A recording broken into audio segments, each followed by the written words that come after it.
தமிழக சட்டப்பேரவை செயலர் பதவியில் இருந்து விலகினார் சீனிவாசன். நவம்பர் 30ஆம் தேதி வரை பதவி நீட்டிப்பு வழங்கப்பட்ட நிலையில் ராஜினாமா.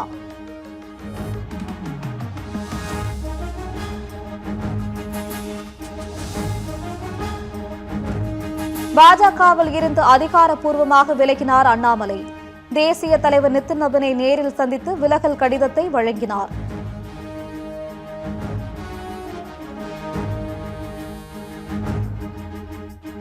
செப்டம்பரில் புதிய கட்சியை அண்ணாமலை தொடங்குவார் என எதிர்பார்ப்பு. தமிழக மக்கள் சேவை கட்சி என புதிய கட்சிக்கு பெயரிட உள்ளதாக தகவல்.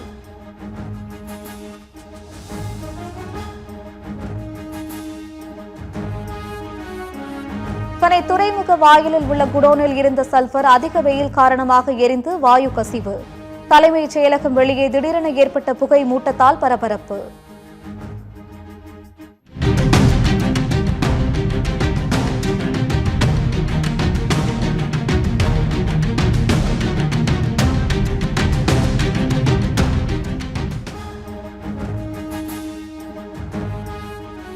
சல்பேட் வாயு கசிவால் தலைமைச் செயலக பகுதியில் இருந்த மக்களுக்கு மூச்சு திணறல், குமட்டல், கண் எரிச்சல். உடனடியாக விரைந்து சல்பேட் கசிவை ரசாயன பொடி தூவி கட்டுக்குள் கொண்டு வந்த தீயணைப்புத்துறை.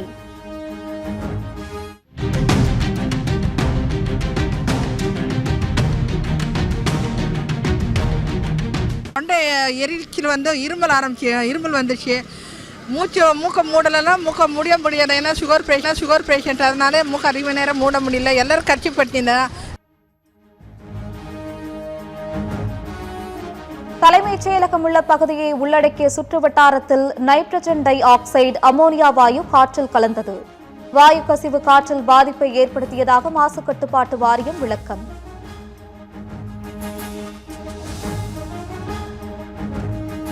வெயில் காரணமாக துறைமுகத்தில் இருந்த சல்பேட் ரசாயனத்தில் இருந்து வாயு வெளியேறியது. தீ விபத்து ஏதும் ஏற்படவில்லை என துறைமுக நிர்வாகம் விளக்கம்.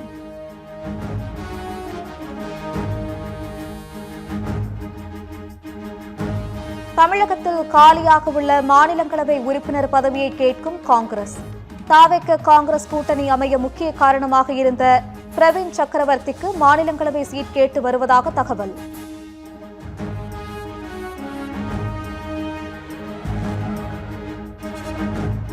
சென்னை தலைமைச் செயலகத்தில் முதலமைச்சர் விஜயுடன் காங்கிரஸ் கட்சியின் மூத்த தலைவர் ப. சிதம்பரம் சந்திப்பு.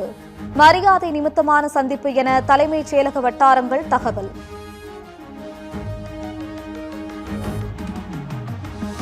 தூத்துக்குடி மாவட்டம் ஸ்ரீவைகுண்டத்தில் தாவேக பெண் நிர்வாகிக்கு கூட்டு பாலியல் வன்கொடுமை. வேலை வாங்கி தருவதாக கூறி அழைத்து சென்று மயக்க மருந்து கொடுத்து குற்றச்செயலில் ஈடுபட்ட தாவேக நிர்வாகிகள் 2 சிறையில் அடைப்பு.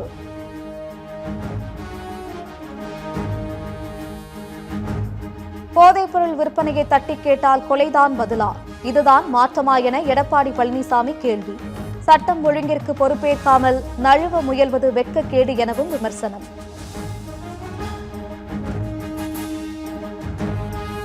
சட்டமன்ற தேர்தலில் உதயசூரியன் சின்னத்தில் போட்டியிட நிர்பந்தம் செய்தனர். காங்கிரசுடன் தன்னை ஒப்பிட வேண்டாம் என மதிமுக பொதுச் செயலாளர் வைகோ ஆவேசம்.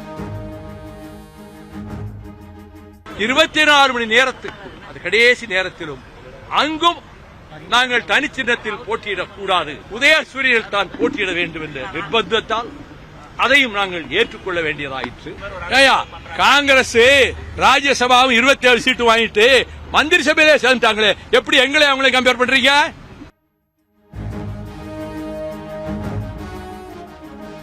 முதலமைச்சர் விஜய் தான் வகிக்கும் பதவியின் பொறுப்பினை உணர்ந்து செயல்பட வேண்டும். தாவேகாவினர் மக்கள் பாதுகாப்பை சூறையாடி வருவதாக தமிழக பாஜக தலைவர் நயினா நாகேந்திரன் குற்றச்சாட்டு. ஜூன் 4ஆம் தேதி பள்ளிகள் திறக்கப்படுவதில் எந்த தடையும் இல்லை. வெப்பத்தின் தாக்கம் குறைய தொடங்கியுள்ளதாக வருவாய் மற்றும் பேரிடர் மீட்புத்துறை அமைச்சர் செங்கோட்டையன் பேட்டி. வெயில் தாக்கம் இருக்கிறது என்பதற்காகத்தான் 1ஆம் தேதி பள்ளி திறப்பதை 4ஆம் தேதி தள்ளி வைத்தார்கள். இப்போது 41%, 2 நாட்களுக்கு முன்னால் இருந்த வெப்பநிலை 35% குறைந்திருக்கிறது. மிதமாக இருக்கிறது இப்போது. ஆகவே பள்ளி திறப்பில் எந்த தடையும் இல்லை. தூத்துக்குடி, நெல்லை, தென்காசி, வேலூர், மதுரை, திருச்சி உள்ளிட்ட 22 மாவட்டங்களில் இன்று கனமழைக்கு வாய்ப்பு. தமிழ்நாட்டின் பெரும்பாலான மாவட்டங்களில் 8ஆம் தேதி வரை பலத்த காற்றுடன் கனமழை பெய்யும் என எச்சரிக்கை.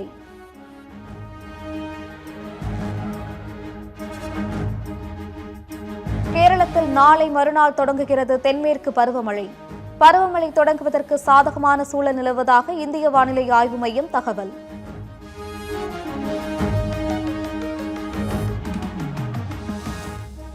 கல்வி கட்டண விவரங்களை வெளிப்படையாக விளம்பரம் செய்ய வேண்டும். சிபிஎஸ்இ உள்ளிட்ட அனைத்து தனியார் பள்ளிகளுக்கும் பள்ளிக்கல்வித்துறை இயக்குநர் உத்தரவு.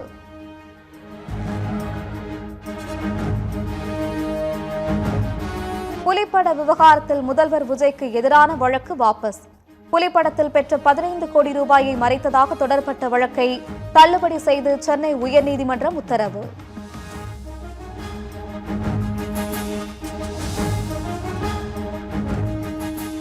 மடப்புரம் காவலாளி அஜித்குமார் வீட்டு கதவை நள்ளிரவில் தட்டிய 3 பேர் யார்? காவல்துறையினர் என அறிமுகப்படுத்திக் கொண்டு விசாரணை நடத்தியவர்கள் யார் என தெரியாமல் அஜித்குமார் குடும்பத்தினர் அச்சம்.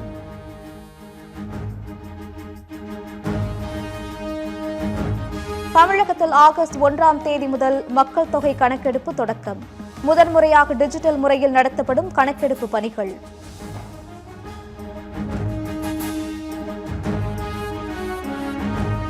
தமிழகத்தைச் சேர்ந்த வி. மோகனா உள்ளிட்ட புதிதாக நியமிக்கப்பட்ட உச்சநீதிமன்ற நீதிபதிகள் இன்று பதவியேற்பு. தலைமை நீதிபதி சூரியகாந்த் பதவி பிரமாணம் செய்து வைத்தார்.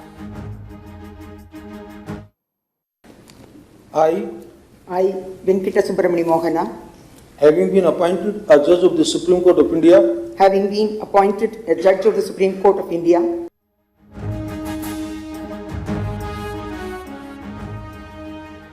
திருவண்ணாமலை அடுத்த ஐயம்பாளையம் ஏரிக்கரையில் ஆண் நண்பருடன் தனியாக இருந்த பெண்ணிடம் செல்போன் பணம் பறிப்பு.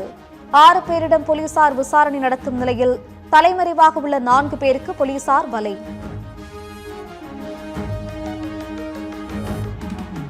தஞ்சாவூர் மாவட்டம் பாபநாசம் தாலுகா பகுதிகளில் சூறாவளி காற்றால் 50,000த்திற்கும் மேற்பட்ட வாழை மரங்கள் முறிந்து சேதம். பாதிக்கப்பட்ட பகுதிகளை நேரில் ஆய்வு செய்த அமைச்சர் ஷாஜகான் உரிய நடவடிக்கை எடுக்கப்படும் என விவசாயிகளுக்கு உறுதி.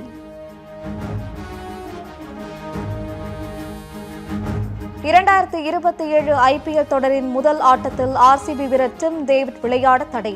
இறுதிப் போட்டியின் போது நடத்தை விதிகளை மீறிய குற்றச்சாட்டில் IPL நிர்வாகம் நடவடிக்கை.